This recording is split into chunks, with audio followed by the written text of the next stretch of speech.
What's up, guys? This is Coach Grant with First Down Training, and today we're going to be talking about 10 drills to make you a great wide receiver. So this first drill here, we're going to be breaking down just 10 simple drills, explaining the importance of it, how many sets and reps you should be doing. So this first drill is going to be called our crossover stick drill. So all you need is just 4 cones set up just like so on the screen. You're going to be working 3 sets of this on each side. So you're essentially going to be working that crossover move that receivers will use off the line of scrimmage. Like let's say, for example, you want to run a fade route, and let's say you have a DB who's lined up right in front of you. You would step with your outside foot, fake with the inside foot, and then release outside. It's like that 1-2. You could also work this at the top of the route. You're running a post. Instead of just cutting off of your outside foot, you step inside foot, outside foot, and then run your post to maybe sell a corner. So you're just going to get your hands, feet working, 1-2, 1-2, and then 1-2 going down through the cone. So it's 3 separate cuts, but all we're trying to focus on doing is just stepping hard with the first cut inside of your frame, pushing off of that foot, and stepping over this line of cones with your hips and with your shoulders turning without opening up your toe in this direction. You want to make sure that you're stepping past these cones because that's what's going to help you step outside of a DB's frame. Anytime that we have a DB who's in press coverage, to get him to bite, we have to step all the way to the far right lane, if you will. Think of it like 3 driving lanes. You have the DB down the center lane. You want to get him to jump to the left lane. You got to step all the way to the left lane. So that's why you focus on stepping over the cones. But remember, it's a 2-step. We're not just jabbing with the left foot. It's a 1, then a 2. So I'm going to play this full speed again, and then we'll get to the next drill. So 1, 2, and working that all 3 times. Now, this next drill, you only need 2 cones, and these 2 cones are going to be separated by about 5 yards. So they're going to be just 5 yards apart. This is called our stick and slide drill. So all you're going to do is you're going to take a jab step with the left foot, then you're going to step with the right foot, push and slide to the opposite side of the cones, and then jab with your right foot and push back up vertical. So it's a stick, slide, and then a stick with the opposite foot. So this works on obviously the same type of cut that we were working on the last example, that jab step or crossover step off the line. And it also works something called a slide release. A slide release is something you could use, let's say you're a receiver lined up here. You have a DB who's inside shade. You slide to the outside. This DB is patient, and then you beat him with speed over the top. So it works on that rhythm of the slide. So we're going to play this full speed. So hands working, jab, slide, jab again, then off of the second jab, you're going to push back up vertical. You want to work this 4 sets on each side where you go jab with the left, slide, then jab with the right, and then 4 sets where you start on the opposite side, jab with the right, slide, then jab with the left. So I'm going to play this again full speed. Great drill to work on that stick off the line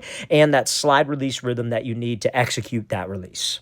Now, before we get to this next drill, fellas, if you are a wide receiver watching this or a quarterback and you would like to train with myself and my staff of coaches, we are going to be traveling out to 15 different cities across the entire country this offseason for 2-day-long QB and wide receiver training camps. So, guys, if you want to sign up, go to that very first link in the description below. That's where you can get all the information. All of our camps, you guys, will sell out probably 2 to 3 months in advance of the actual camp date, simply because we limit spots so we can work with each one of you individually. At a lot of camps, they have way too many people out there, and it's just drill after drill after drill with no coaching. We're trying to do the exact opposite, but we can't do that if we just let anybody show up. So that's why spots will go fast, fellas. So make sure you go to that very first link in the description below of this video so you can get your spot. Our next camp is going to be in San Francisco, California. They'll be coming out to Orlando, Florida, Phoenix, Arizona, Columbia, South Carolina, Seattle, Washington, Oklahoma City, Oklahoma, Nashville, Tennessee, Milwaukee, Wisconsin, Austin, Texas, Atlanta, Georgia, Denver, Colorado, Columbus, Ohio,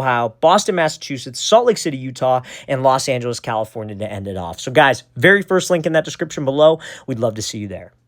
Now, this next drill, fellas, is going to be called our snap fall drill. So this drill honestly works on wide receivers dropping their hips on routes like a curl route or a comeback route, and adds an element of selling vertical. So there are 3 ways that you could sell vertical on your routes. Like let's say, for example, you're a receiver lined up right here, DB inside shade. You have to run a comeback. Our goal is to get him to open up his hips so when I break on this comeback, I could get separation. So I got to make sure I'm running fast. It doesn't need to be full speed, but 90 to 95%. Enough speed to sell it, but enough control to where you're still able to break. Second thing is going to be your strides. You need to make sure that the stride length that you have on the first 3 steps of your route are the same stride lengths that you have on the last 3 steps of your route. And then your body language. And that's what this drill works on. You almost want to think going into your break, you are pulling you ever seen one of those speed sleds that people do for resistance training to work on their speed? If you're running with that sled, you're not standing up. You're have this slight forward lean. That's what we need. So this drill helps us get comfortable breaking with that slight forward lean. So you're going to be doing 8 reps of of this on each leg. So all you're going to do is you're just going to fall, and at the last second, you are going to drop and catch yourself in a 90-degree angle, which is essentially how you want to drop into your break. So it works on having that good posture leading into a break. So we're going to play at full speed again one more time. Remember, 8 reps of this on each leg to work on that trigger step and you dropping into that break.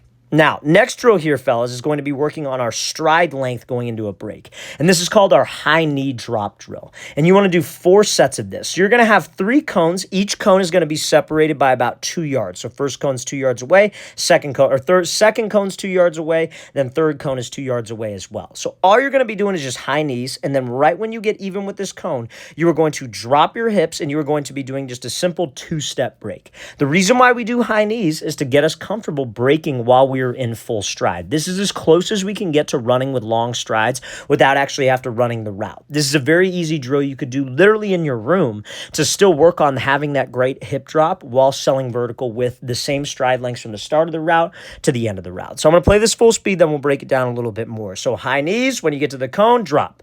The same thing, get to the next cone, drop. Remember, when you drop, fellas, I want my feet to be even. I don't want my feet to split. I want to just think my hips are shooting right down into the ball of my foot, and I'm coming to balance. The goal of this drill on each one of these drops is to be as violent as possible.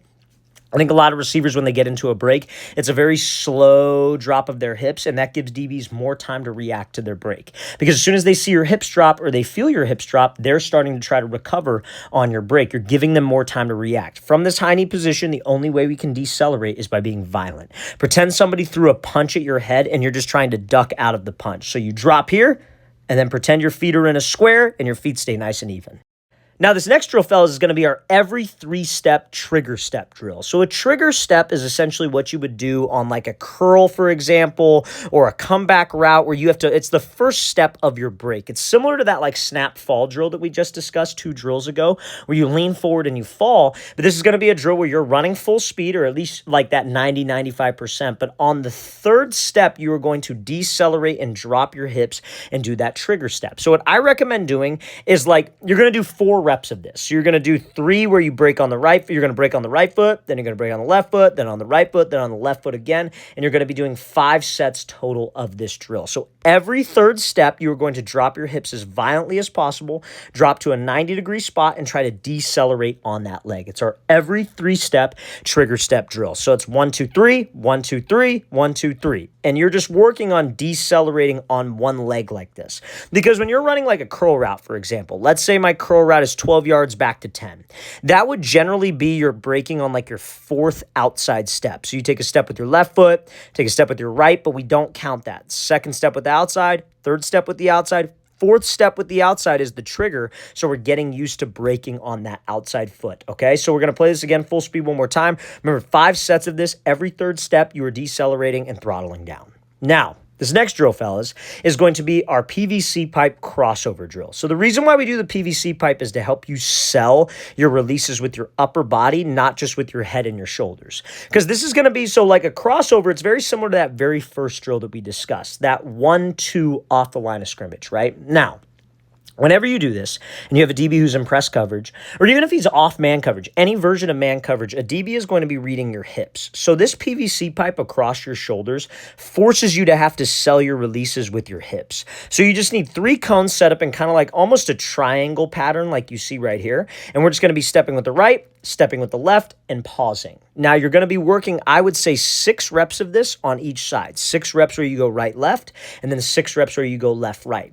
So remember, it's the first step is a shorter step. You don't necessarily need to turn as much, but the 2nd step is what we were trying to sell because we're trying to make the DB think we are going in this direction. So it's just a simple 1, 2, and you're going to pause. Now you see, turning the PVC pipe towards the sideline, but keeping your toes forward, this is the exact position you want to be in. Because if a DB is watching your hips and he sees your hips go this way, he's going to jump that way. But if your toe stays forward, guess what we can do? We can push off of this foot and go get up into my route, but still be able to sell it. A lot of guys, when they do this drill, they will open up that toe in that direction, but you're going to get stuck on your break if you do that. So it's just a simple 1, 2, and you're turning that PVC pipe towards the sideline. So remember, 6 reps of this on each side to work on that crossover move and being able to sell your releases with not just your head and your shoulders, but your hips.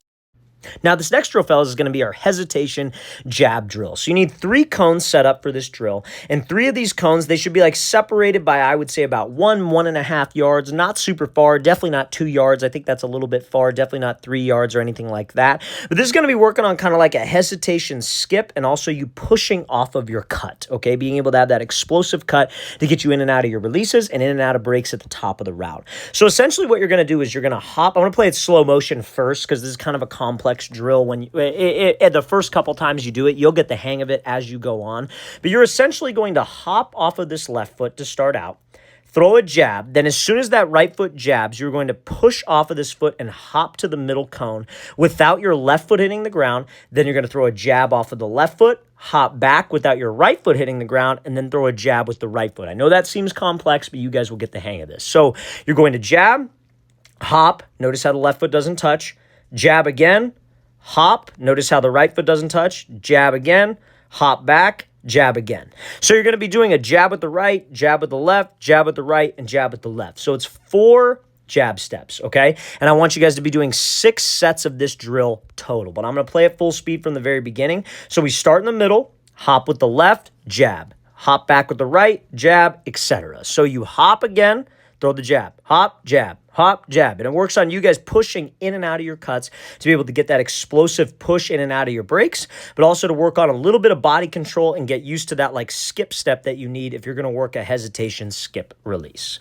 Now, this next drill we're going to be discussing, fellas, is going to be our 90-degree 3-step cut drill. Some people might call this a chair drill. I call this maybe like an L drill, but you need 4 cones and all 4 cones should be about 5 yards apart. So these 2 cones are 5 yards apart. This one's 5 yards from this one. This 5 yards from this one. So you're essentially going to be zigzagging through at 90-degree angles, only taking 3 steps between each cone and working on like a hard stick cut, if you will. On this first cut, though, you guys, we're only going to be taking 2 steps just because you're starting with your inside foot up. You could have a quarterback over here towards your right, and he could be throwing you a ball off of this last cone. So you're going to burst up, 1, 2, hard cut. Then you're going to be going 1, 2, 3, pushing off of each cut to get you to the next cone. And then you're going to go 1, 2, 3 again, stick off of this foot, and you're running that out route. So again, this works on you guys cutting hard when you have to run a 90-degree out or a 90-degree dig break. This is more like a man coverage break. A lot of times when you're running like a 5-yard out or a 10-yard out, it's more of a rounded break like you're speed cutting. This is not a speed cut. This is like, for example, you're a receiver and you have a DB who's lined up inside shade. You take an outside release. He's right with you. You cut hard at the break point to be able to push yourself out and to be able to get out right when the break requires it. We are not rounding, and this is not a speed cut. So I'm going to play this again full speed. So it's just 2, 1, 2, 1, 2, 3, 1, 2, 3, and then we burst down. I'm going to play it again full speed one more time so you guys can see it. But it's a great drill to work on that stick at the top of the route and have some speed going into that. Now, this next drill, fellas, is going to be pretty much the exact same concept as the last drill, but now this is like a 45-degree cut. So this would help you guys with post routes, slant routes, a corner route, maybe a post corner route, maybe a slant and go. But essentially, these cones are going to be zigzagged at a 45-degree angle. You're going to have 5 separate cones. You have the start point right here, cone 2, cone 3, cone 4, and then cone 5. So since you're doing more cuts, so you're cutting off the right, off the left, off the right, and off the left, since you do the same amount of cuts off of the right foot and off of the left foot, you only have to do 6 sets of this drill total. But essentially from cone to cone, we are only taking 3 steps. So it works on that hard cut that we need at the top of a post route. So I'm going to play this full speed, then we'll break it down a little more. So it's 1, 2, 3, 1, 2, 3, 3, and then 3 in your route. So every time that you cut off of this outside foot, it works on us cutting, but having to push off of this foot to get to the next cone, because that's important on like a corner route, right? Let's say I'm running a corner and I break right here and this DB's on my inside hip. I need to push off of that cut to get me to the end of the corner so I could separate from the DB and get me to where that quarterback expects the ball to be. From cone to cone too, you don't want to take choppy steps, you guys. You want to take as long of strides as possible to get you more comfortable running a route at a game speed. So remember, 6 sets of this total to work on that 45-degree angle stick cut. Now, next drill, fellas, this is going to be called our 6-cone rocker step drill. So a rocker step is something that you guys would use on, like, you could really use it on 4 routes. I like the rocker step on 4 routes. I like it on anything deeper than 8 yards where you have to cut off of 1 foot. Like, remember the last drill, the last 2 drills, actually, where you cut off of that 1 foot, that stick cut. So I like this on out routes, dig routes, post routes, or corner routes. So if you're doing a rocker step, let me explain what it is first. Let's say I'm lined up over here on the right side. I got to run a post. Instead of just cutting off of my outside foot, which would be my right foot, instead of just doing the right foot cut, I would go left, then right to try to fake like I'm running a corner route. So this drill, whenever you do that, it's important that when you cut off of that left foot, you push off of that left foot, more specifically the middle arch of your foot. So like if you're wearing Adidas cleats, you know, like the Adidas logo on the inside of your foot or the Nike logo on the inside of your foot. So you push off of it. So this drill just works 1, 2, 3, 4, 5, 6 consecutive pushes off of that inside foot. So you want a cone to be about, I would say, 5 yards away from your 6 cones that you're going to be breaking on. And each cone is probably like a little bit, like maybe a yard apart, but at a 45-degree angle. They're not right next to each other. It's an angle. And so you're taking 3 steps up into this break. On the 3rd step, that is your first cut. Then you go to the 2nd, 3rd, 4th, 5th, and 6th. Think of it like a shorter version of the last drill, but you're doing just, it's only 1 step, right? So you come off, it's 1, 2, 1, 2, 3, 4, 5, 6. And each one of these cuts, you should be pushing off of that inside arch. Your hip needs to go with the cut. So that's our first one. I push off of it to the 2nd cut. Hip goes with it. Push off to the next. Push off, push off, push off. And you see how the hip, the upper body goes with each one of these cuts. So when we just have to do the rocker step and I'm just doing only 2 breaks, it's a little bit easier when I'm running my route full speed. So this is a great 6-step rocker drill. You're going to be doing 6 sets of this. So it's just 1, 2, 3, 4, 5, and 6.